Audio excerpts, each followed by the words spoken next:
I'm your host, John Myers, live from Stillwater, Oklahoma. We have got a great show tonight.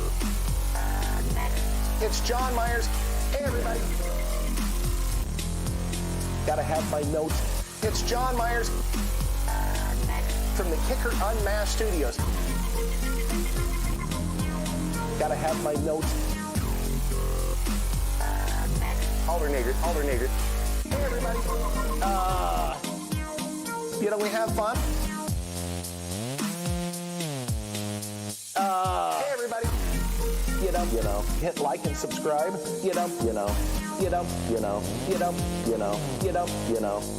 here, right now. It's John Myers.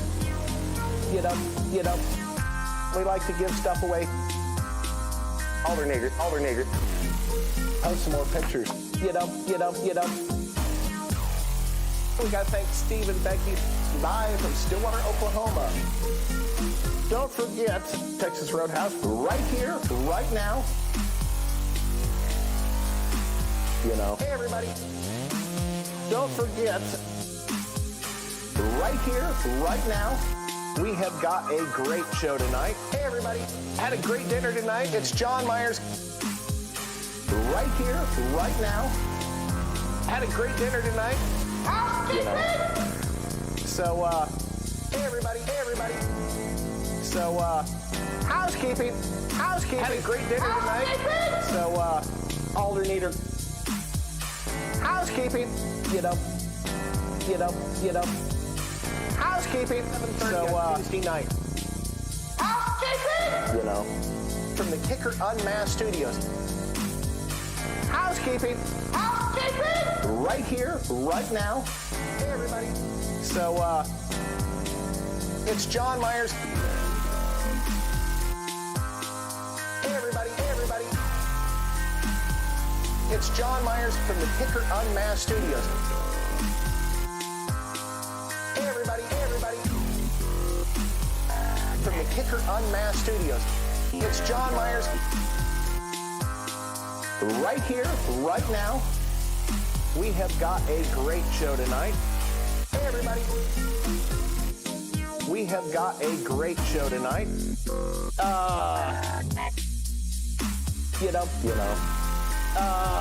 It's John Myers. Hey, everybody.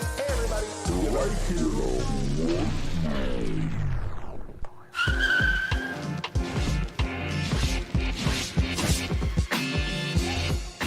Good evening, ladies and gentlemen. Thank you all for being here with us. We've got a fantastic show lineup for you, all about enclosures for the SoloX family, 10s, 12s, and 15s. And tonight we had a lovely meal from Chipotle. Anybody out there like Chipotle? Steven is saying Chipotle. He's trying to throw me off my game. It is Chipotle. And I only know that because I was corrected many times on that. So tonight we've got Stephen Banbrow, who is mocking me from behind the camera. We've got JW and Ernie, of course. And missing from the team tonight is Mr. Bill Brown. Bill, I don't know what you're doing tonight, but hopefully you're having an awful lot of fun doing it. Now, if Bill is actually watching it tonight, that would be hysterical considering he's not actually having to be here tonight. So we're going to have this fantastic show lined up for you. Give us just about 30 seconds to get Jacob sitting in the chair next to me because Jacob is my co-host tonight, and we're going to talk all things SoloX boxes. So be right back.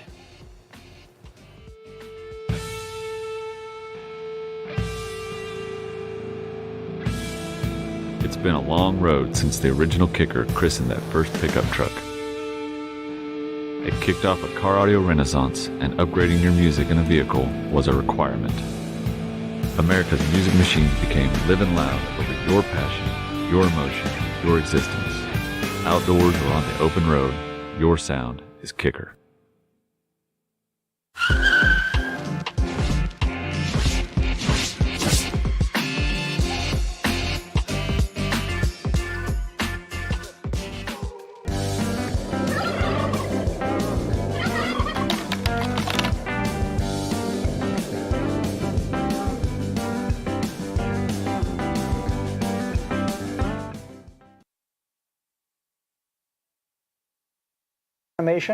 part of our team here in the marketing department, Alita. She actually did that animation you see there. She does a lot of the animations you see on Kicker.com and various other places, and she's a great part of the team. So, Jacob, it's nice to have you back. Or wait a minute, no, you were here last week, so it's nice to have me back, right? Was I here last week? No, I was here like 2 weeks ago. Okay, so 2 weeks ago. So it's nice to have me back with you. Or not 2 weeks ago, because that would have been the last show. I mean, the show before the last show. It's confusing stuff. Good to be back, Jacob. Yeah. Let's just go with that. So tonight, we specifically wanted Jacob here tonight because Jacob, when he was on our tech support team, he did a lot of box designing for guys and girls that would email and call us up. And he wanted to be a part of this conversation because obviously when you've got the biggest, baddest woofer kickers ever produced, there's a lot of questions on the proper box design. So we're going to go through some of those options. And Jacob, I'm just going to let you start sealed. Should we do a sealed box?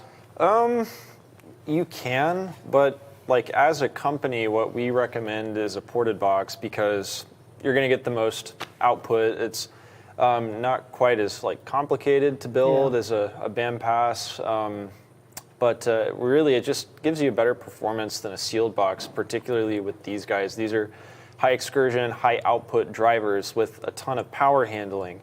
Some of the advantages of like a sealed box with really any subwoofer is that you would get increased power handling, at least mechanically, on that subwoofer because the air behind it kind of acts like a spring to assist the suspension of the subwoofer. So it gives it a little bit more power handling there, and it also plays really low. It's not really going to, like with a ported box, you have a tuned frequency, say like 32 hertz, and your subwoofer is going to start, we call it unloading. When it starts to play a half octave below that tuned port frequency, that subwoofer starts to unload, which means it's just going to start kind of flapping around and not really sounding great. And sometimes you can overextend your subwoofer and cause damage to it. But yeah, I mean, a sealed box would sound good with these guys. That's actually what John and I are doing in the, I don't know that I talked about it yet on the show, but Sean with his green 74 Caprice wagon that John and I built the system for SEMA. He's coming in and we are upgrading his system with 2 SoloX 12s. Now, Sean, I got to interrupt you real quick because Sean, Street Outlaw Sean. Yes, yeah, Murder Nova Sean. Yeah, so Murder Nova Sean. So not just any Sean off the street. This is the Sean off the street. So yeah, it's a beautiful build. Did you guys show any pictures of that a couple weeks ago? I don't know that we did. Yeah, I think maybe John did on the show, but it already looked great. He had 3 L7Ss firing forward in a ported box, but due to airspace constraints, we are doing sealed boxes for those L7X12s. And it's kind of a weird enclosure too, because the subs are firing back, and on the top side of that enclosure, we actually have a couple of 6.5-inch QS drivers that are built into a little wedge on the back side of the box that are firing forward over the rear seats. So that's a really interesting box that we're building. And John, how much airspace is in there? I know these guys are wondering. So I don't remember. I want to say originally with the 3 L7Ss, I think we did like 2.5 cubes per sub. Okay. I think we're doing about 2.5 per sub again. We are making the box a little bit smaller than before, but we're doing like 2.5 or 3 cubes sealed, I think. So, driver. Per driver, yeah. Okay. So should sound pretty good. Should have a ton of output, and but again, we recommend vented for these guys just because of the applications that a lot of people are going to use them. I usually suggest like sealed boxes for sound quality applications because they play really low, really smooth. But the guy that's buying the L7X is probably not super concerned with sound quality. I'm not saying you can't be, but more than likely they're not. So if you just want a loud system with really deep bass, just go with a ported box. Ported box. Okay. So real quick, I've told the story a couple times, but this is an interesting point. The original SoloX 18 Now, this has been, I forget how many years ago now, but a lot of them. And a hi-fi magazine out of Germany wrote it was the best sounding subwoofer they'd ever heard. So that's an 18-inch woofer that was designed for raw SPL, and they said it was the best sounding they'd ever heard. So to your point, Jacob, these can sound incredible when done properly. But like you also pointed out, most folks are just looking to bang, and that's okay too, because they will bang. So yeah, box design. Hey, we've got a question up there, Ernie. We want to make sure we get a lot of questions tonight so we can interact with these guys and girls and talk about what exactly they want to hear about. 898 DOFO. How about a fourth order 3-to-1 box or a sixth is the better option? So yeah, we knew we were going to get that question. Yeah, so what are your thoughts on that? Man, it really depends what your goals are, just being completely honest. And somebody that, like, I'll be honest with you also, I did like some design for sixth order, or they're still, I call them parallel or series tuned bandpass enclosures, or just regular bandpass enclosures. I did a lot of regular bandpass enclosures when I was in tech support, but I didn't do a whole lot of the series or parallel tune stuff.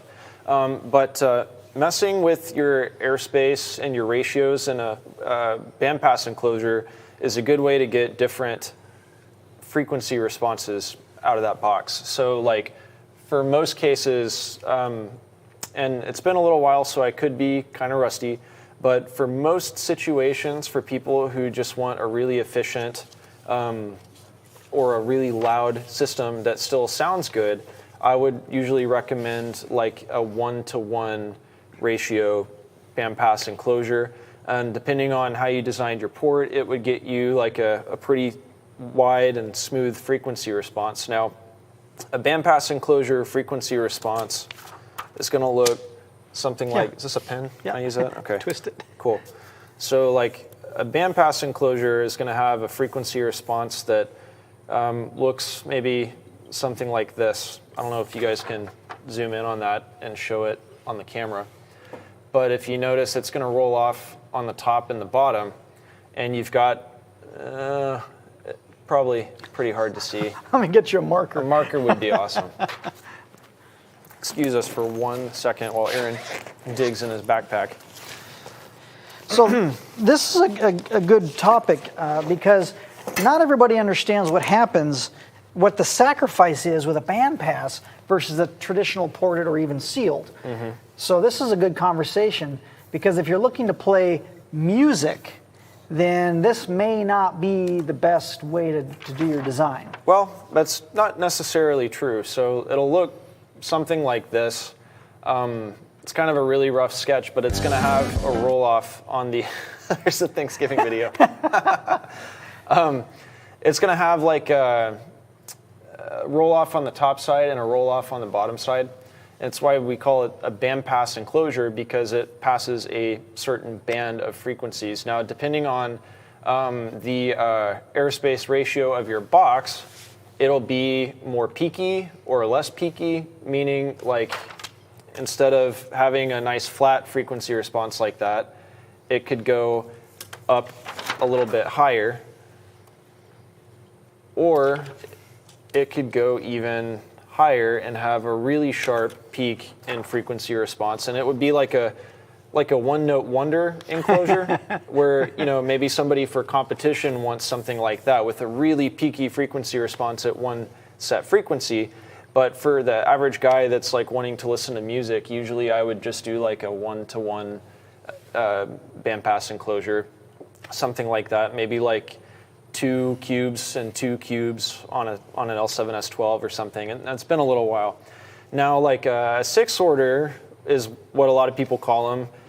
They're a little bit different because now you're getting into a territory where you have 2 different ports in that enclosure, and each port is usually going to be tuned at a different frequency. So instead of having one tune frequency like you will with a regular ported enclosure or a bandpass enclosure, you now have 2 points of adjustment on that frequency response curve.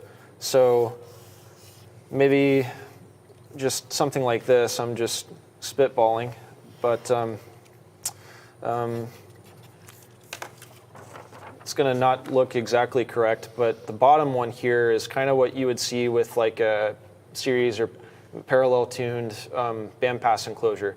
You can tune those two different ports at different frequencies and raise one or lower one, or I guess if you wanted to, you could like stack them at one frequency and get a ton of output at one frequency, but it all just depends what you're trying to do with your box. Long story short. The Bronco, what is that? What design is that? Do you know? Yeah, so the Bronco is going to be a bandpass enclosure, what a lot of people will call fourth order. And that enclosure was actually designed by Drew Jones at Bassaholic Productions. And Drew's an awesome guy. We're pretty good friends. And if you guys are looking for enclosure designs like a sixth order or a fourth order, or any kind of enclosure design, hit Drew up. He does good work, and his enclosures sound great, and we're all speaking from experience there. Yes. See what other kind of questions we have. Next question. Randy G, good evening. Thanks for being here. Do I have to break into my SoloX 12? Do I have to break in my SoloX 12 to be installed? Oh, it's going to be installed tomorrow. That's fantastic. Nice. You're putting 8,000 watts on your SoloX 12? 8,000 watts, is that correct? Why not? Whew. Yeah. So does he have to break it in? That's a great question. No.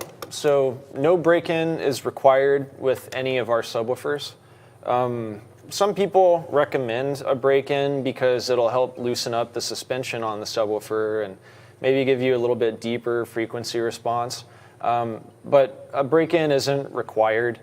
For most people, you just install the subwoofer and start listening to it and going with it right off the bat. And as you listen to it, over time, it will naturally break in as you listen to your music. So, like, you could accelerate the process by, like, I guess, playing like a really low frequency in Freeair overnight or something out of a box, but it's not necessary.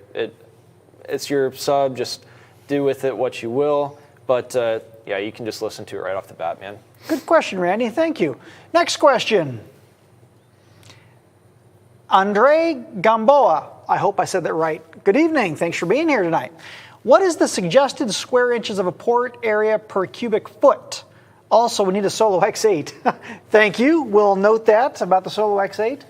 Off the top of your head, square inches? Man, not really. And I didn't really use like a rule of thumb for this when I was designing enclosures. And Drew might be better equipped to answer that question than I am. But what I would do is we used software. We had two different softwares. One was Findbox and one was TermLab or TermPro. And basically, like, when I first started in tech support, I had a good idea of what kind of port opening to start with, because a lot of our recommended enclosures have like a 28 square inch or 26 square inch port opening for a 12-inch subwoofer.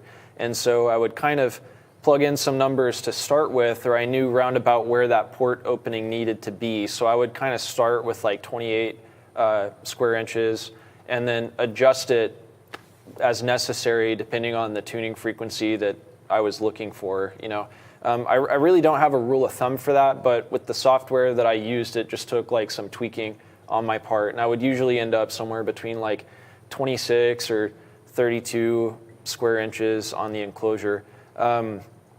The big thing there is you're just trying to avoid port noise. Mm-hmm. So your subwoofer and your enclosure, you're going to move like a certain amount of air if it's a ported enclosure, a bandpass enclosure, and depending how large that port is, that's going to determine like the velocity of the air moving through that port. So if you shrink that port up super tight, that air is going to be trying to move through it really fast, and you'll get port noise, maybe a whooshing sound, or if you drilled a hole in your box and said it was ported, you'll get a whistling sound from it. But if you make your port large enough, you won't have any of that port noise present in the system, and that's kind of what we try to avoid. In some situations, port noise is acceptable. Like if you're doing a big like SPL build or something, or you've got for subwoofers, you have some flexibility on that because you may not hear the port noise at all when you factor in all the bass you're going to be producing in the vehicle. And that kind of, excuse me, that kind of helps us segue into the next sort of enclosure type is Freeair. So basically, Freeair, or infinite baffle, like some people call it, is where you just mount a subwoofer on a panel. There's no enclosure behind it. You just separate the front waves from your back waves. And it's really, really good quality, really good sound quality setup. But with these subwoofers, we don't really recommend an infinite baffle application because you're going to sacrifice a lot of your power handling. You're going to sacrifice your sound quality as well because the amount of travel that these subwoofers have and the forced air cooling vents on the back side of the subwoofer, they can actually generate a little bit of an air rushing sound, which you might hear in an infinite baffle application or an application where you don't have a box behind that subwoofer. I mean, you could do it. There's nobody telling you can't. You just need to be mindful of your power handling and see if you can hear that air rushing sound. But they've got a really stiff suspension, and it probably work okay in infinite baffle, just not recommended, obviously. Hey, Ernie, can you pull up my laptop real quick? We've got a great example of infinite baffle on our website, and I want to show. So this is what Jacob's talking about. Here's what you would call a baffle board, and in the proper installation, the front of this board would be completely isolated from the back. Typically, the back of the board is in the trunk, like in this vehicle here. I think actually John Myers built this vehicle. So these woofers are mounted infinite baffle. So the back of the woofer is sealed from the front of the woofer by this panel here. And then when you close that trunk, it's just using the trunk as the enclosure, so to speak. So that's what we're talking about infinite baffle. Now, one of the important things to talk about in infinite baffle is power, reduced power handling, and subsonic or infrasonic filters. So can you touch on that?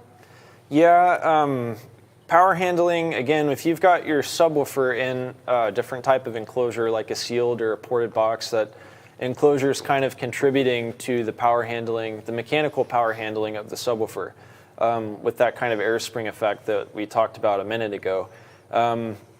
With like a sealed box or a ported enclosure, you've got kind of a natural, like a crossover, I guess, on there. And an infinite baffle, you don't really. So like in super low frequencies, you can overextend the driver. So you need to be careful and add a crossover to it to protect that sub from overextending, and then and if there's anything else on that subject, I'm not sure. So just to add to what you've already said, in OE installation subwoofers, I'm thinking of Audi for some reason. There's an Audi with a 10-inch driver in the rear package tray, and it's infinite baffle. And if you look at that signal going to that driver, there is a very steep high-pass filter, and it starts right around 40 hertz. See what I did there? 40 hertz, because there's no useful information below 40 hertz. Right. That'll be a meme tomorrow. Yeah. So the point of that is they can make that driver play louder in its usable bandwidth and not have to put an enclosure behind it, and they can use less power because of the high sensitivity. So there's some real advantages to infinite baffle, to Freeair. But this is not really the driver for that application. Yeah, absolutely. These are high excursion, high output, and high power handling drivers. And if you're trying to do something with an infinite baffle, you would probably be better off with another subwoofer rather than the L7X. But there are guys who are going to do what they're going to do. And if you manage to, if you build an infinite baffle system that sounds awesome, we'd love to see some pictures of it. Yes. And love to hear what you think. So next question. You guys asleep back there? Marcus, good evening. Thank you for being here tonight. Does Kicker make empty sub boxes? No, we do not. No, I don't know why I had to think about that, but I don't think we've ever made empty subwoofer enclosures, have we? No, and there's a couple of real practical reasons. First of all, we might as well just put the woofer into the enclosure for you. We make a wide range of loaded enclosures, and they're all perfectly designed and tuned for the woofer that we put in there. Also, and this may not apply to you, Marcus, but we've seen a lot of woofers installed in enclosures incorrectly. Sometimes people will put the screw in at kind of an angle and it doesn't seal properly, or they'll bend the frame on a steel woofer. This is a cast aluminum, but they'll actually tweak the frame when they're putting the screws in, causing a gap where the air leaks between the subwoofer and the enclosure, and it sounds terrible. And who do you blame when that happens? Well, you blame Kicker, of course, because it's the Kicker box or the Kicker woofer. So if we preload it, it's perfect, and we guarantee it. And if it doesn't sound great, we'll take it back because we can guarantee it. So good question, thank you. Next question. Living Loud with Andy. Good evening, Andy. Thank you for being here. Is that too much? Is that? No, that was great. Okay. You should do it again. L7X15 estimated release date. Asking for the people. Andy, thank you for the question. We do not have any of that information, but thank you for the question. Next question. Joe, welcome. Thanks for being here tonight. Looking to buy SoloX 12. Where can I order online? Everyone says sold out. So we have very limited online distribution, and to tell you the truth, I don't even know who is authorized, but make sure that you're buying it from an authorized Kicker retailer. And if you're not sure if they're authorized, please call us and we'll verify for you that they're authorized. So yeah, and I'm sorry I cannot tell you exactly where or who's got them. There are plenty in stock here at Kicker, but yes, please just keep checking and verify they are authorized retailer. Good question. Next question. Adrian, good evening. Thank you for being here. 1800.1 amp enough for SoloX 12? Yes, oh, yeah. It is. That's plenty. That is definitely enough for it. That's a lot. I think it'll sound great, man. And until that Warhorse comes out, that's going to be our current best match for these subwoofers.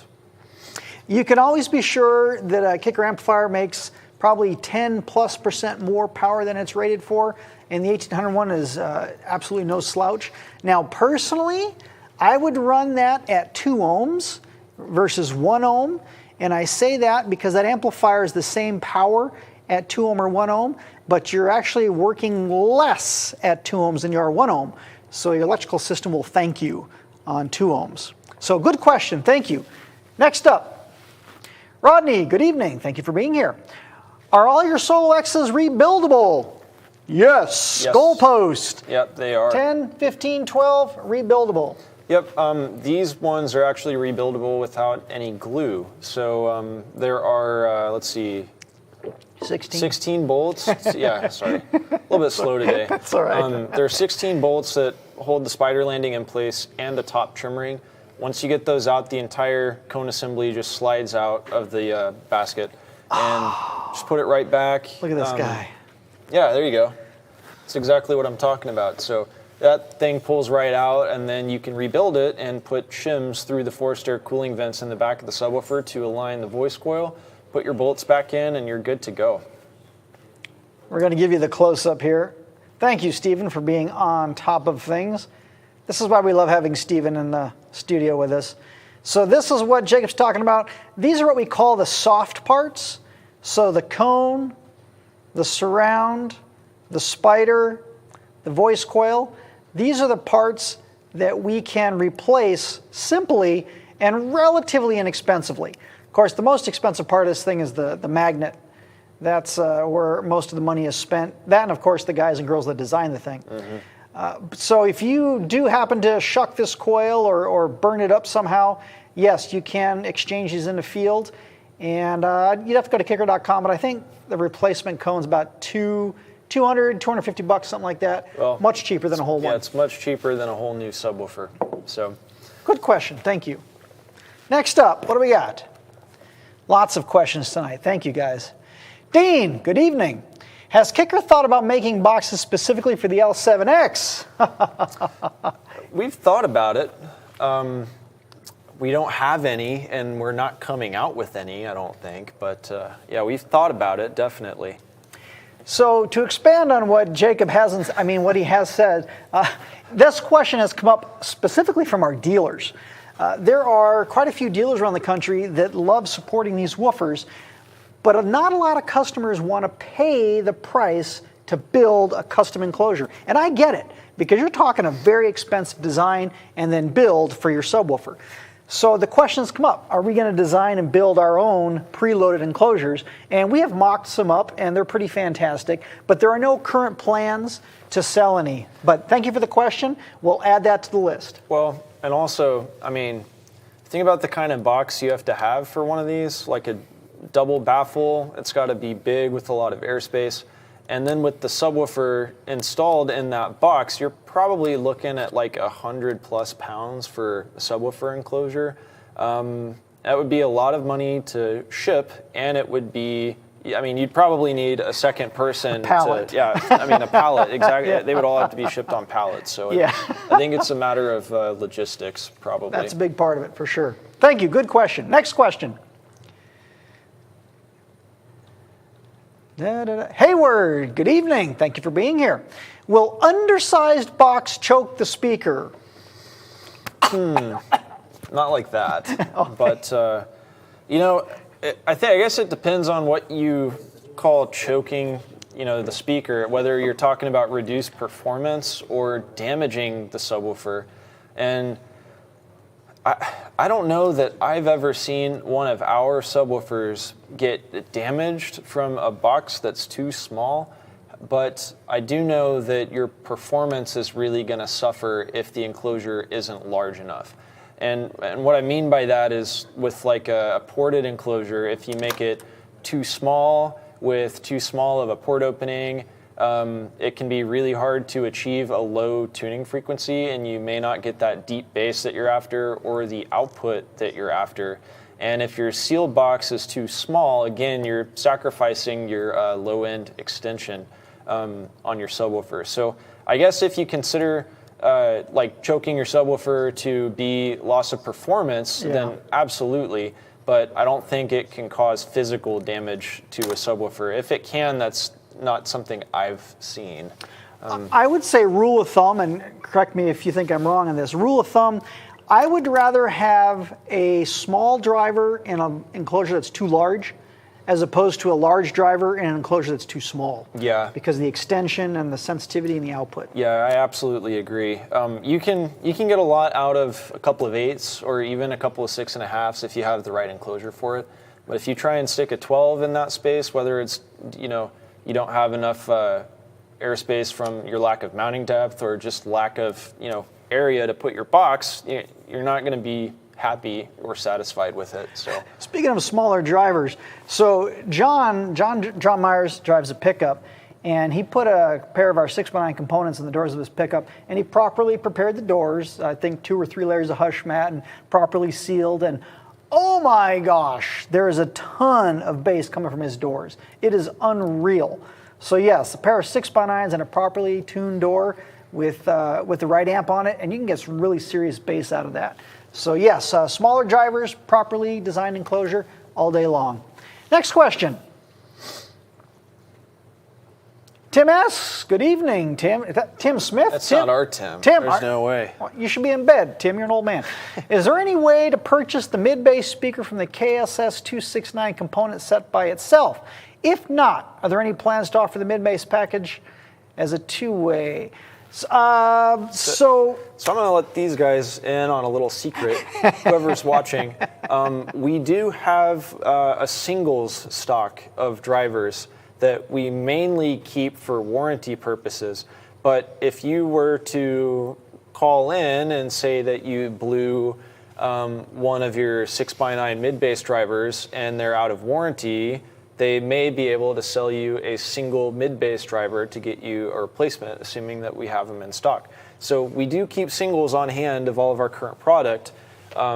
It's just a matter of calling customer service and seeing if they can sell you one. It's not something that we have up on the website, if that's what you're asking. But we do have singles in stock, and yeah, we use them For warranty, exactly. So. Great question. So yeah, Keyshawn, expect a bunch of phone calls tomorrow morning.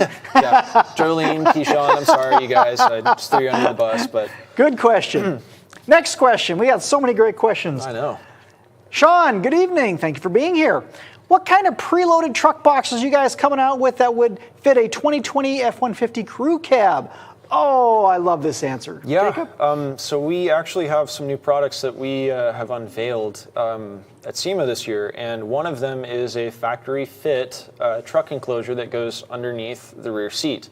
It's 2 of the L7T 10-inch subwoofers downfiring for that particular truck. The fit and finish is awesome, and the sound is going to be awesome, as you guys would expect. 1,000 watts RMS power handling for that enclosure, 2 ohms at the terminal cup, and it's going to be a fantastic subwoofer enclosure. You're going to be happy with it.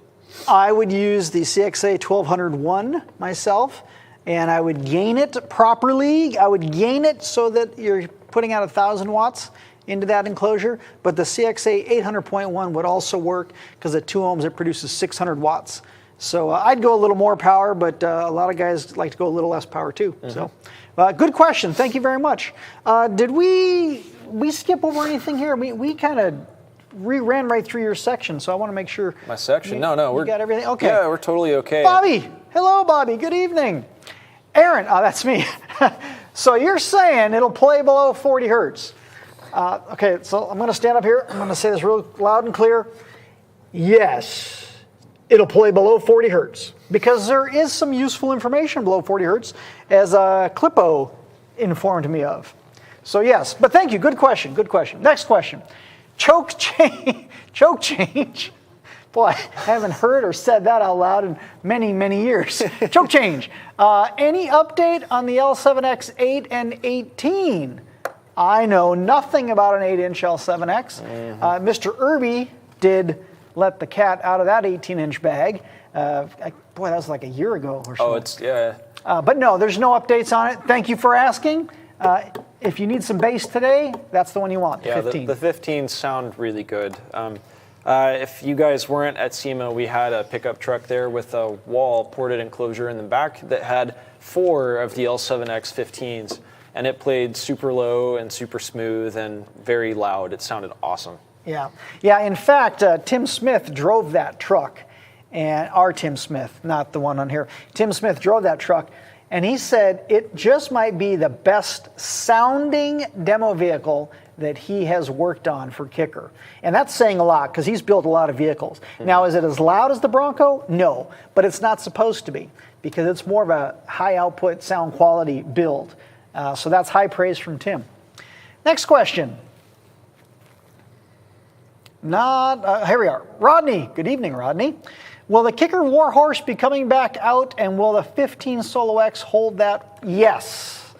So the Warhorse, we talked about it at SEMA, and it will be available early next year. And power-wise, go ahead, tell us. Well, they all handle 2,000 watts RMS, which is what we recommend. You know, people are going to run more power to them than what we recommend. Mr. 8K. We run more power to them than we recommend. And the Bronco, we have 1 Warhorse on each 12 in that vehicle. They all use the same motor structure, so they all handle the same amount of power. So yeah, a single Warhorse 3600 would be perfect for an L7X 15. Let's run the two L715s in the Sierra. In the Sierra. Okay, so we... was it 2? I thought it was 4. Stephen Bambrow is telling us that we're running 2 of the 15s per Warhorse in the GMC Sierra. Yeah, per Warhorse, yes. Yep. Next question. Mike Rogers, good evening. Thank you for being here. Are there any distributors in Western Canada? Yes, Gemsen is Kicker for Canada. If you Google Gemsen, I think it's gemsen.ca for .canada. They can hook you up with a distributor in Canada. Yeah. I know we have some great distribution. In fact, you've been up there. Those guys are awesome. It's spelled GEM as in Mary, SEN as in Nancy.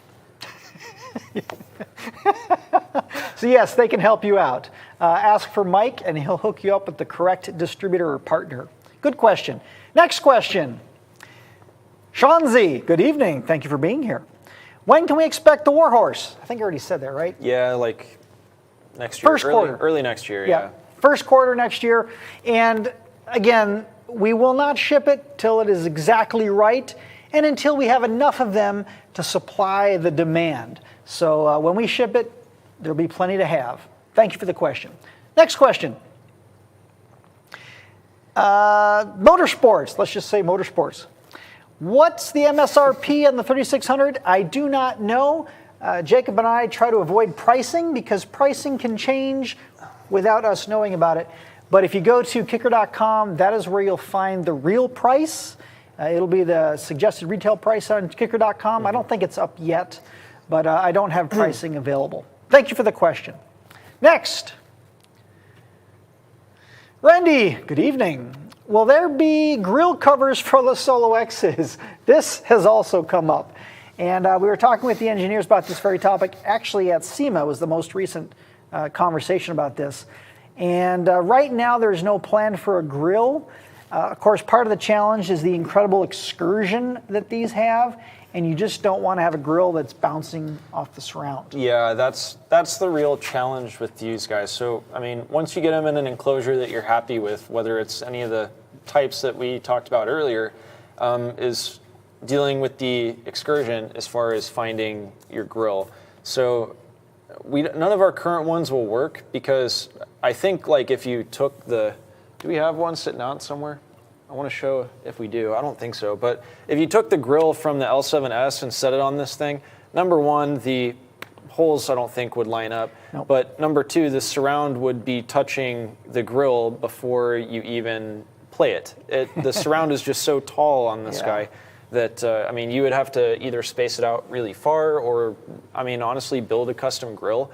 What John and I are doing for this 74 Caprice is we are putting a grill on the L7X12s, but John's building something out of like 1-inch pipe, basically. It's cast iron pipe, Cast right? iron pipe that we sandblasted and painted black, and it sticks out and goes across the sub and back in, and there's 3 pipes that go across it, so anything that is going to hit it is going to prevent it from hitting that cone. But pretty cool, but what I would suggest is just building a custom grill.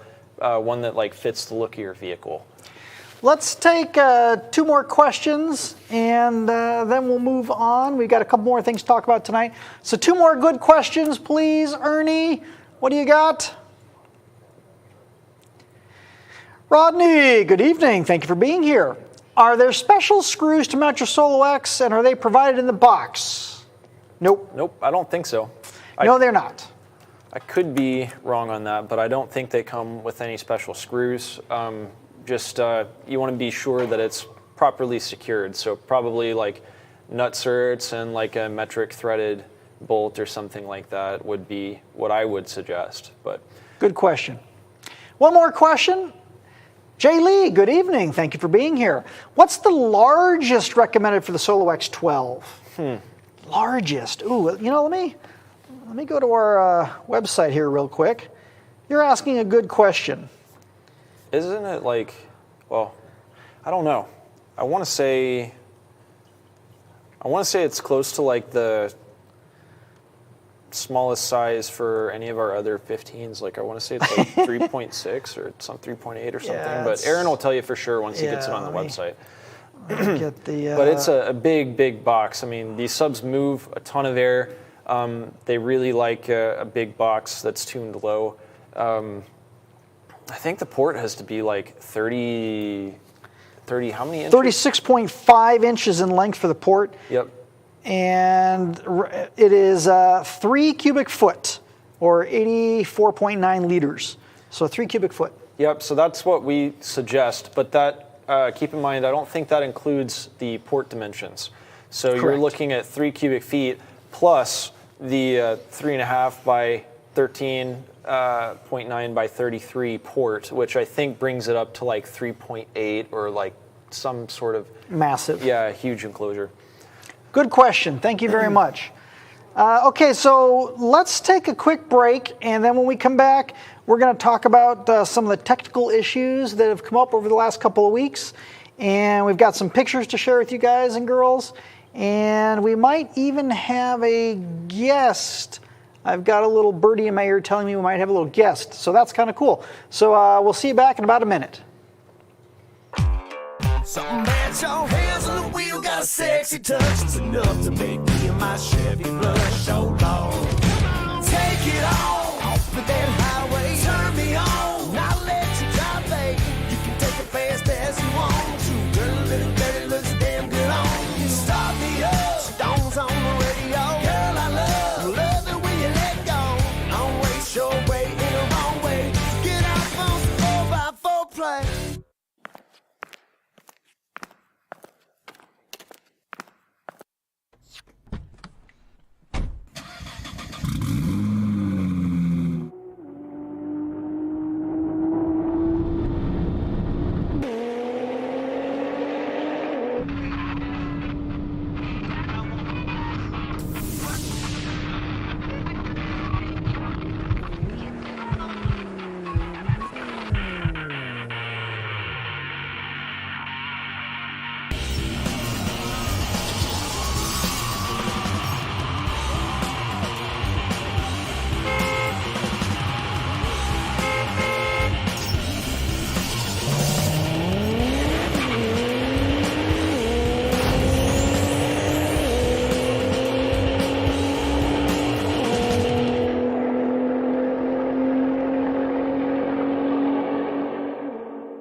Welcome back.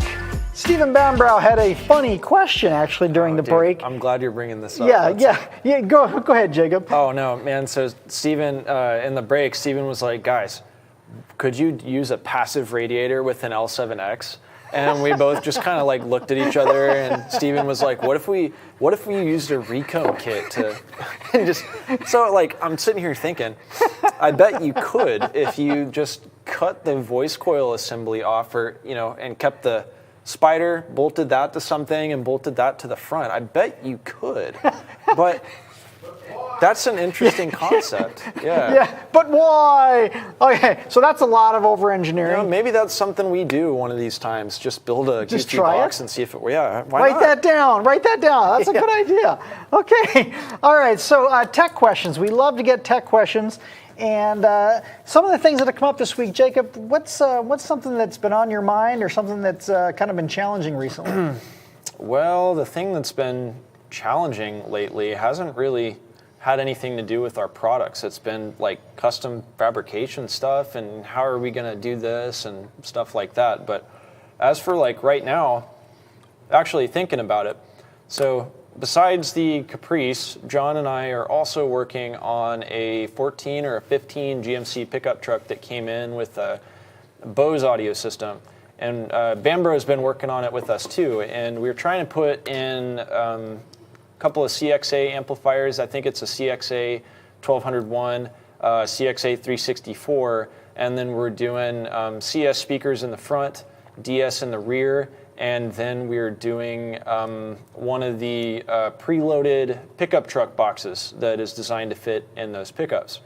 And we got everything hooked up and we got everything playing, and I'm using the outputs from the Bose amplifier through a key lock into both of those amplifiers, and right off the bat, we experienced what sounded like a lot of crackling from the speakers. So, and that was where we left it. We got everything playing and said, that doesn't sound right. And we're leaving it for tomorrow morning when we have fresh brains to figure it out. But yes. I suspect that it probably is going to need some sort of a resistive load, like a KISS load 2-channel on those front channels, because the rears sound great on factory power and the fronts sound not so great right now. So we just need to figure out what's going on. I think it's probably has to do with the resistive load, or maybe I screwed something up, which is always a possibility. So never know. But I'll let you guys know if somebody reminds me on the next show, because I'm not going to remember to talk about it.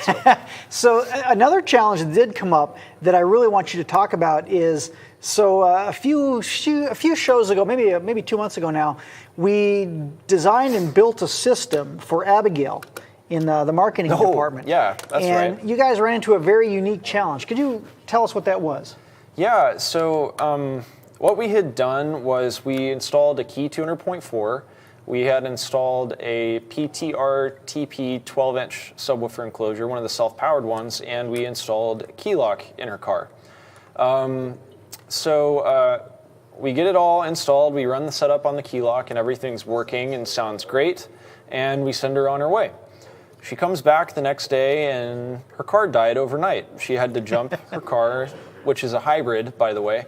She had to jump it to get the engine to crank over, and drove it to work and started looking at it. What we ended up finding out was that the key 200.4 actually puts out DC offset. So we had tied the inputs to the PTR TP to the key 200.4 since it can accept a 40 volt input signal, and we wanted to use the corrected audio signal. Basically, and we had tied their remote wires together so that they would both turn on when the key lock turned on from DC offset and outputted a 12 volt signal. Well, what I learned was that because the key 200.4 utilizes a chip amp inside of that amplifier, it outputs 6 volts of DC offset. So the key was sending DC offset to the inputs of the PTR TP, which was then sending a 12 volt remote signal out to the key 200 because they were tied together going to the key lock, and it was a feedback loop and they were both keeping each other on. When I disconnected any plug from the system, everything turned off, and it would stay off until I turned the car back on, and then when I tried to turn the car off, everything would stay on. So the way that I fixed it was just by cutting the remote wire going to the PTR TP12. Since it turns on using the DC offset from the key 200.4, we don't even need the remote lead, and that broke the feedback loop, so it fixed our problem. It had me chasing my tail for a little while because I didn't know at the time that the key 200.4 put out DC offset, so I didn't even think to check for that, but apparently that's what my problem was. What I love most about this story is the fact that you're telling it.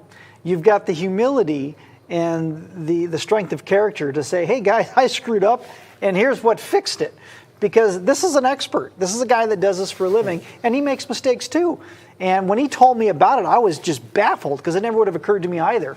So nice job. And now Abigail's got a banging system that doesn't kill her car overnight. Yeah, it doesn't kill her battery That's anymore. awesome. So, which I'm sure she's happy about. But so yeah, we had lunch with her today too, and I brought that up again, and she was very happy that it sounds amazing. In fact, she said that her parents are a little irritated when she rolls home at night banging the system. They can hear her coming down the street, so yeah, that's pretty awesome. It does sound pretty good. Okay, so I want to share with you some pictures. Now, do you guys remember Anson? Anson is the gentleman that won the 5K giveaway with Andy McGill. So Anson was the winner. And we designed a system for him, or we actually co-designed it. He pretty much knew what he wanted, so we just shipped it to him. And he got that system put together, put it in his vehicle. And then about a week, I think it was a week ago, maybe 2 weeks ago, he actually came to Kicker. He was in Oklahoma on business, and he extended his stay so he could come on over to Kicker. And he showed up, and Stephen Bambrow, and were you? No, it wasn't you. I was there in was passing. Bill. It was Bill who yeah, was with Stephen him. Bambrow and Bill Brown. They were available to give Anson a tour. And so I want to show you, whoops, that's the wrong click. I want to show you guys his visit. And Anson, hopefully you're watching tonight. I want to show you a couple pictures from his visit. Okay, go ahead and pull us up, Ernie. Here's Anson. Here's his post on Facebook. And some great pictures. Of course, everybody needs a picture with the wall of boom. So he stopped by the wall of boom. He stopped by the studio. Ernie and I were in the studio, and we were filming. We were filming all day. It was a busy, busy day of filming. And they just stopped by between takes, which was great. What were you guys looking at? It looks like you were looking at the wrong camera there. Well, I think there was two cameras at the same Steven. time. Oh, okay. Looking at, okay. So yeah, so there's Anson. We stopped by and said hi. I'm so glad that we had the time to talk. And then, of course, he ran into Mr. Steve Irby. So he got to chat with Steve back there. I think Steve was actually checking out something in the install bay at that point. So they said hello, and that was a highlight. And then he did take a picture. I'm not going to say it properly because I don't speak Latin, but Soli Deo Gloria, pretty which close. is glory to God alone. And that is engraved in the floor. When you walk in the kicker building, you have to actually step over it to get into the building. Big doors slide open, and there it is. And that just signatures that we are a Christian-based company. And thank you, Mr. Steve Irby, for that.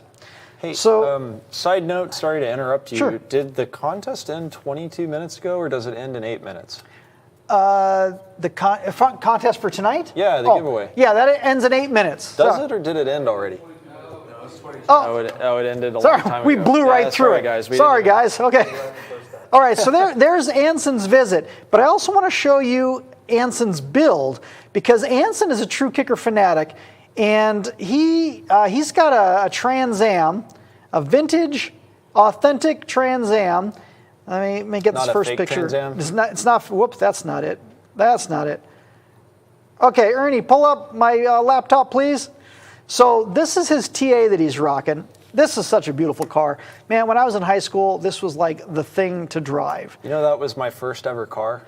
This was it? Not that one, but a 1995 that I bought for $250. What? Because the transmission was broken. Wow. And it just ended up needing a shift sensor, and then I drove it for 2.5 years. Score. Until I blew a head gasket. So. So this is the TA, and then he's got some original linear power amplifiers. You see 3 of them here. And you may know this, you may not know this, but Kicker originally used linear power in our demo vehicles. We had a great relationship with those folks over there. Here's a close-up, a couple of the amplifiers. And these are still working. They still run. They still power this system. And here is the box. He has updated his Kicker box. Isn't that beautiful? Yeah, that's... is that one of the... What is that? That's one of the 90s enclosures, I think, with... Full range, yep. Yeah, full range with... he put Comp Cs in it. Looks like he may have repainted it or something, too. That's it looks really great. Nice, yeah. Very nice. And there's it with the seat pushed up against the seat. So yeah, very, very nice. So that's his vintage install. And then I've got images of the system that he went to his Jeep Cherokee. So here's the Jeep Cherokee. Whoops, that's not it. That's not his install. That's not his install. Anson, sorry, that's not your install. So this is his Jeep, and check out what he did here. So he replaced the factory A-pillar tweeters with the CS series. Nice, clean install. And then in the door, you can see here, this is the back door. He put the pod on top of the door, and then the driver's down here. So the rear passenger actually gets nice staging and imaging from the rear doors. That's pretty cool. And then here's his loaded enclosure. Comp R, dual 12s. Bang. Those logos in the middle almost look orange with that lighting. I think that looks kind of cool. Oh yeah, right there. Yeah, if we change the stitching to orange and the logo to orange, those will look pretty sweet. It's the golden hour. Look at the way the light's coming in up here. Beautiful. Okay, so here is, what is that? I think that's a 360.4. Yeah, it looks like it. A little better picture of it. So he's got plenty of amplifier. And then here's the front door again. And of course, the Kicker Love in the back window. I like to call it the Steal Me sticker. Yeah. So Anson, thank you very much for stopping by. It was great to have you here. We appreciate you. And hopefully you're watching tonight so you can see us giving you a little bit of love. I was supposed to actually show these pictures when Joe Hobart and I were on, but we ran late that night, so we did not get to it. Okay, so we've got some fail pictures, which you've already seen a little bit of the fail picture. Let's take a look at these. These are provided by Ernie tonight. Oh, yeah. So Ernie, let's pull up this first fail.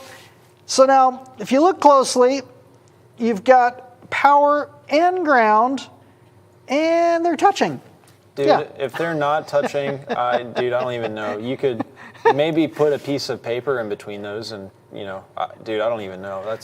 I wouldn't risk that, and I've done some questionable things with my audio install, so that's too close for comfort.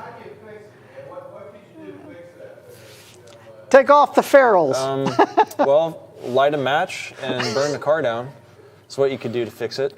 No, but first off, what you could do is make both your wires the same size. You don't even need one on the left side. You could just put that wire into the terminal, it looks like, because that's 4 gauge and 0 gauge, it looks like. But anyways, yeah, he didn't. There's an easy way to fix that. All right, next up, now this is Ernie's favorite Wait, tonight. hang on, go back really quick. Oh, sorry. Okay, going back. Is that a kicker amp? It is not. If you look at the font, it is not our font. I was gonna say I saw the font. It almost looked like it, but I guess I'm getting old. No, it is not our font. Okay, so this is Ernie's favorite. So I'm guessing this is a farm truck.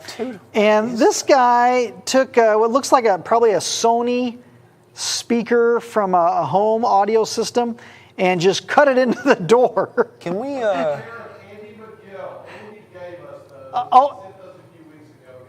Oh, thank you, Andy. Thank you. Can we zoom in on that? I want to.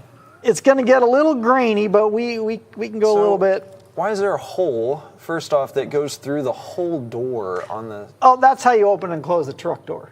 Right there. Well, actually, that might make sense looking at the rest of it. So, yeah, you rock what you got, right?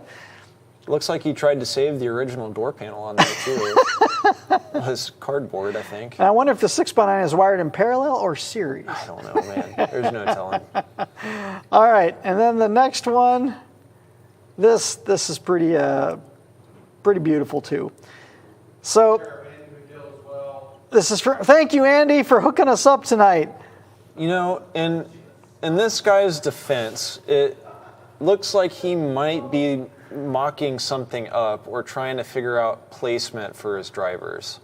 But if he's not and that's permanent, then he should probably try something else. But I think he created a sealed back 8-inch mid-range driver. I think that's what it is. See this circular driver down here? Yeah. I think he took duct tape, like real duct tape. Yeah, because it's shiny. Wrapped it around it. And then this looks like he just used electrical tape to wrap around the horn. Do you run out of duct tape or something? I don't know why you different. I mean, when they say put some duct tape on it, that's not what we mean. And then the window crank. Yeah. The window crank. Right, it's a ratchet. Oh, it's a ratchet. Which is pretty ingenious, actually. Yeah, that's kind of cool. That would work. You put it in ratchet mode, and you could actually do that. I've never seen or tried that before, but I'm putting that in my memory bank for the next time I get a project car. So I just remembered, Jacob, you were saying the story of there's a website where a guy made the world's fastest power windows. Oh yeah, dude. So there's a YouTube channel called Garage 54. And it's a bunch of Russian guys that just they take requests from their YouTube comments, and somebody will comment make the world's fastest power windows, and they'll make a video about it. And I mean, these windows literally zip up in an instant, and when they hit the top of the door frame, they shattered because they put so much power behind them. But man, yeah, check those guys out if you're into that sort of thing. They replaced all the suspension on a car with springs. So there is the frame and the drivetrain of the car, and then the cab is on 4 big springs just wobbling around back and forth. It's goofy stuff, man, but I love that YouTube channel. Those guys are awesome. All right, so we got to give some stuff away. I'm trying to type here and type and talk, and I'm just not very good at it. But we got to give some stuff away here tonight. And so the contest has closed, but we also need to talk about the contest that we teased you with. We're going to do a Christmas giveaway. And oh, hey. Uh-oh. Hey, there's a guest. Wait, got to put on my headset. Hold on, hi-fi. Hey, man, what's up? Hey, what's going on? Someone must have said CCA 3 times because I just popped in. Yeah, instead of saying Bloody Mary 3 times in the bathroom window. Yes. It was Bambro. I'm sure it was Bambro. Gotta be. So, hey, man, what's going on? What brings you into our feed tonight? Well, I like giveaways. I love Christmas, best time of the year. So Ernie said I should come on and appear. Yeah? Yeah. And just hang so out. You have. Yeah, so here I am.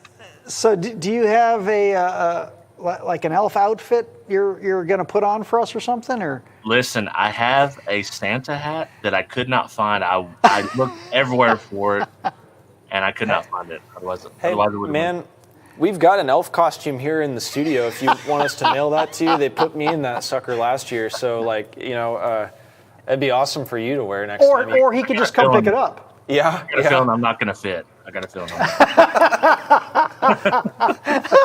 not. Well, we'll have it sized for you. How's that? Yeah, there you go. So what are we going to give away? What do you think we should do?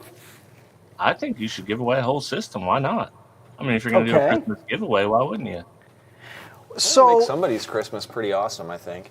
Yeah, and I, a lot of the guys and girls that watch us, they've already got part of a system, a whole system, or they've got a closet full of stuff ready to put in their vehicle. And so it's nice to give them the choice. What exactly do you want from a system? Now, of course, we're not just going to give you two 15s. That's not going to happen because it is a system, not bookends. But maybe you need a single 10 and a single 1800 one to go with it or whatever. So I think what we'll do is we'll have my team, whether it's John or maybe Jacob or Carlos, design the system based on what it is that the winner needs. What do you think about that? That sounds good, man. To me, it sounds like they need a Kicker Key 200.4 because it is my favorite 4-channel amp of all time, old or new. Definitely it's a modern marvel at under $300 if you ask me. Yes. Yeah, man, I totally agree with you. I love those amplifiers. What's funny about that, at any price, there's nothing that does what that does. And like you said, it's under $300. So it is a modern marvel from the guys and girls here at Kicker. So that's pretty awesome. So if you won, what would you take from Kicker for up to $1,500? Obviously, the key.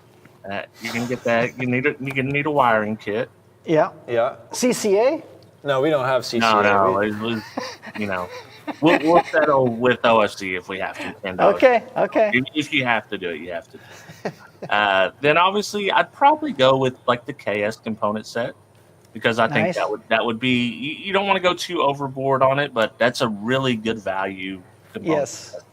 And then for amps, you're going to want a little sauce, a little gravy. Probably going to want a CXA 1200. Okay. On the enclosed, probably, I don't know if it's in the budget, but like the L7, dual L7 ported enclosure. Oh, yeah. Oh, yeah. That would go great with the 1200. On the budget, you could go with the type, S. S. Or R, yeah. Yeah, so you could play with the subs to get them in budget, but that's probably where I'd be. A 2.1 system. Yeah, yeah, nice. Yeah, man. Simple with good staging, good imaging, and a heck of a lot of bass when you need it. Yeah, Aaron, what about you? What would you get with your quiet orchestral music that you listen to? Well, this is going to sound so pedestrian, but I love the PRTP. I love the powered TRTP downfiring enclosures. I think it is one of the greatest things we've done in the last 5 years because it works in virtually any application. And really, in my Mazda CX-5, I've got the 10-inch non-powered version, and I've had it for several years now. And there's only about one day a month when I wish I had more than a single 10. and then I can just come borrow one of these for that day. Yeah. But yeah, so I would do the PRTP. And like Hi-Fi said, I would actually take a Key 204 because it does all the hard part for me. Yeah, man, something that you might not know about Aaron, and I just feel like saying this because I find it hilarious, but like anytime he like drives us to lunch or something, he's listening, he's got like his orchestral music turned down to like volume 2 on the radio and like trickling water sounds in the background.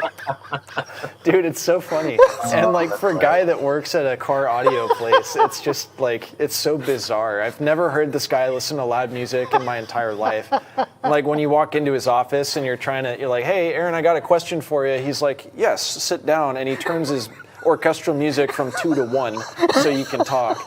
Dude, it's so funny. But That's hilarious. It's like my buddy who once said, I spent over $5,000 on this system to listen to podcasts. Yes, yeah, exactly. Yes. Oh yeah, that's another thing. Or he's listening to podcasts or something. I'm just like, man, come on, you gotta listen to some Wiz Khalifa or something. Like you could see Aaron listening to that. I couldn't hate on him that much. I daily an L7X, right? But yeah. The only time I hear it is whenever the podcast comes in with the stinger. It just catches you out of nowhere. It's like, oh my God, what? So, actually, this brings up a great question, Hi-Fi. What is your... Okay, let me back up. So, a guy stops you in the street. He says, dude, you got to hear my system. You're a YouTuber. You know audio. I want you to hear my system. What's the first thing you play in that guy's system? Ooh, 99 Red Balloons. Really? Yeah. Love that tune. Why? Tell us why. Because, like, when you're demoing a system, you need a song that you know very, very well. Yes. You need to know how it sounds, where the sound should be coming from. And that's one that I've used on I have a bunch of tracks, but that's one that I've used on so many systems that the sound coming from left and right is, you don't get a true center image in that, but just the left and right separation is really nice. And it's got a nice, like, quick bass line to it. Yeah. Yeah. Oh, that's cool. That's a great track. I'm gonna have to cue that up in, when I'm done with the orchestral music. Yeah. And have a listen to that on my way home. So Jacob has an eclectic music selection. Jacob, dude. what would be the first thing you would listen to in that situation? Man, probably the thing I'm most familiar with is Gaucho by Steely Dan. I love that track. It sounds great. The staging and imaging is really good, and the saxophone just sounds like butter. So, I mean, that'd be what I listen to. I mean, that's cool. It's just what I'm most familiar with. And I was telling Ernie the other day, I think I listened to that track. You know how Spotify does that, like your top listened songs every year? I think I listened to that track probably, I think it said 104 times or something like that last year. I mean, I just have it on repeat anytime I hop in my car, it's the first thing I put on, So I'm a little bit weird that way, I guess, but it's a cool song. So, Vega, we are going to be giving this system away on the 19th of December. Would you be available to come back into the feed and help us give it away? You know what? I just cleared it with the wife, and she said it's okay. So as long as the boss says it's okay, it's okay. So yeah, definitely, man. I would be honored to come in and help give that away. That's fantastic. Yeah, thanks, man. So we're going to expect to see you in the feed wearing your elf outfit, or the Santa hat would be okay too. Yeah, definitely. Yeah, man. We'll get you hooked up with that outfit. Now that one's for you. Oh, we'll get you another one. I'm not wearing that again. That's. So the highlights of this giveaway, it's up to $1,500, and one of my team will help you design the system, and we'll certainly take input from Hi-Fi because you clearly know what you're doing, and so if you want to confer with us, we would love to have your input as well. And so the contest is going to run, when is it going to start? I should probably have figured that out before I started talking to you guys. It already started. So it started tonight. It started now. And it goes through the 19th at 7 o'clock. And Mr. Vega he's just agreed just here now online to join us in the feed so he can help us give this thing away. And it's kind of fun to play Santa Claus on the 19th. That'd be great. So any final thoughts, Hi-Fi? No, I mean, I love spending other people's money. You can ask him in the chat. He knows this very well. He doesn't always listen to my suggestions, but, that's neither here nor there. But, yeah, I mean, I think it's awesome. I used to go through catalogs in Crutchfield back in the day and mark what I wanted to buy, what I was saving up for to catch something on clearance. And this is basically that, except you're getting it for free. You don't got to pay, so better than that. Oh, that's great. Well, thank you. Thanks for stopping by tonight. It's a pleasure to see you again. It's been quite a while since you and I have talked, so nice timing on that. Thank you. Yeah, man. Good to see you. I don't know that I've really talked to you all that much, but it's always a pleasure to get to see you and talk to you. Yeah, well, maybe I'll make it up there in person at some point. Dude, yeah, come up here. We'll give you the royal tour. Demo of the Bronco. We'll let you listen to the pickup truck with the 15s in it if we still have it at that point. I think it's being set up to be a dealer vehicle right now. So, yeah, man, come on up. We'll go eat lunch and go see some things. So, yeah, sounds great. Sounds like all right. Thank you, sir. Have a good evening, and thank your wife for letting you come play with us tonight. Appreciate you all having me on, and we will see you soon. All right. Bye-bye. Oh, that was cool. Yeah, that was awesome. So Baba had a good question in the chat. He said, so does it have to be a full system? If somebody just needs a couple of subwoofers to top off their system, say 212s, could they just get the 212s? Or does it have to be a complete audio system? That's a good question, and we'll have to toss it around. What we want to avoid, of course, is someone taking advantage of us. And we're not saying you're going to do that, of course. But let's see who wins, and then we'll figure out what's the best course of action with what it is that you need. So, yeah, let's go that route. Thank you for that question. That's a good question, and we'll figure that out when the time comes. So, all right, so let's give away some stuff for tonight. Oh, wait, no, not give away. Sorry, upcoming events. Whew, try to jump the gun there. Upcoming events. Tonight at dinner, JW said that Arena Cross is starting up in Boise, Idaho, December 1st and 2nd. So if you're up in the Idaho area, up Boise, beautiful city. I lived there for a little while. And it's real winter up there right now, so it is cold, but Arena Cross is inside. So check that out. That'll be a good time. I know there's a bunch of base wars coming up. Hey, Ernie, can you put up my laptop real quick just so we can share with the guys what we've got? Base Wars Caribbean. That sounds like a fantastic event. Man, I want to go there. Yeah, let's go check it out. Trinidad and Tobago in the Caribbean. Yeah. Does it come with a cruise? I don't think you have to cruise to get there. You have to fly, though. I know I don't have to, but I would like to. I want to ride a boat down there. 10th Annual Toys for Tots at Audio Concepts in Fresno. Also Base Wars events. Check that out. So just go to our website, excuse me, not our website, our Facebook, and go to the events section. You can see all these events that are coming up. And the finals is Saturday, October 5th, 2024. So you've got... That's like all the way in next year. Yeah, next year. Basically, a year from now is the finals for next year. Oh, Base Wars Christmas in Boomy. That's cool. So lots of Base Wars coming up. Aside from that, we don't have any events that we're going to have to travel to, although I shouldn't say that because you and John are headed to North Carolina. Yep. What are you guys going to do there? We're working on Scott Martin's new fishing boat up there. So... was it? I don't know exactly what kind of boat it is, but I think John was telling me it's like a $4 or $5 million fishing boat. It's like a 44-foot, some sort of crazy boat or something. But we're putting a sound system in that guy, and we're just going to see what we have to do and get it done. So 400 horsepower outboard motors. Oh yeah, it's insane. It's about $800 an hour in gas. So yeah, so these guys are going to be busy. We're also working on some Skills USA training rigs. Jacob and John have been building those up because Skills USA starts up in late winter, early spring next year. So that's coming up as well. So let's give away some prizes. Who do we have? Who is the third place winner? Third place winner tonight. You are getting the tumbler, which I don't have in the studio here, but they have the tumbler. You also get a Living Loud t-shirt, or UnMasked t-shirt, and of course a couple of koozies. So winner number 3 tonight, who do we got for the winner? Simon S. from Minnesota. Simon S., Minnesota. You know all about real winter, Simon S. Oh, yeah. The koozies will keep your beer warmer than frozen. Than cold, yeah. For a couple of seconds. But yeah, so Simon S., thank you for being here tonight. You are winner number 3. Winner number 2, you might be able to. Sorry, you might be able to use the koozies as like mittens, kind of, while I'm thinking about it. To hold your beer. Yeah, so you don't freeze your fingers off. Winner number 2, you get the EB400s. That's the in-ear monitors, Bluetooth monitors, as well as the koozie and the T-shirt. Winner number 2 is Stuart H. from Missouri. Stuart, good evening. Thank you for winning tonight. You're getting the T-shirt, the EB400s, and 2 koozies, and it's not yet frozen up there, fortunately. Winner number 1, the BF100, the Bullfrog, my favorite travel companion, next to this guy, of course. Winner number 1 is